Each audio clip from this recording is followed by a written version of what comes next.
Jérôme Napoléon Charles Bonaparte, Prince of Montfort, was the son of Jérôme Bonaparte and a nephew of Napoleon I, Emperor of France, and a soldier in service of the German Kingdom of Württemberg. Jérôme Napoléon was the firstborn child of Jérôme Bonaparte and his second wife Princess Katharina of Württemberg, born in Trieste. The previous year they had been deposed as King and Queen of Westphalia, a kingdom created for Jérôme by his elder brother Napoleon. Jérôme Napoléon's maternal grandfather, King Frederick I of Württemberg, had given his son-in-law and daughter the title Prince and Princess of Montfort, and Jérôme Napoléon used this courtesy title throughout most of his life. From 1832, Jérôme Napoléon and his family lived at the court of his maternal uncle, King William I of Württemberg. He studied at the Military Academy of Ludwigsburg and served in the army, attaining the ranks of Hauptmann in 1834, Major in 1840, and finally Colonel. In the early 1840s, Jérôme Napoléon met and received the author Charles Victor Prévost, Vicomte d'Arlincourt in Stuttgart,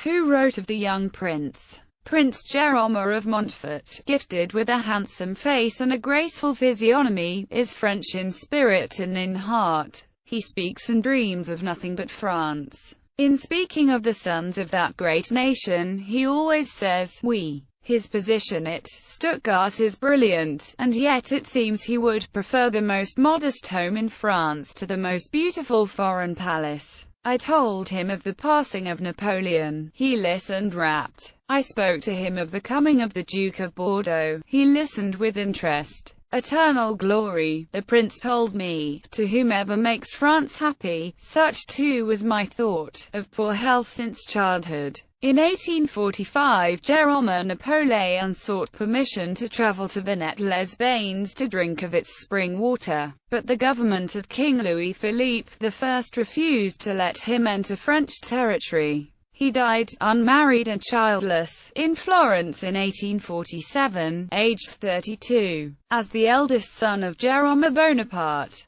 Jérôme Napoléon had stood to inherit his titles and claims. Instead, his younger brother Napoleon Joseph Charles Paul Bonaparte succeeded to the Westphalia claim, and his son Napoleon Victor Bonaparte eventually became head of the House of Bonaparte. Ancestry.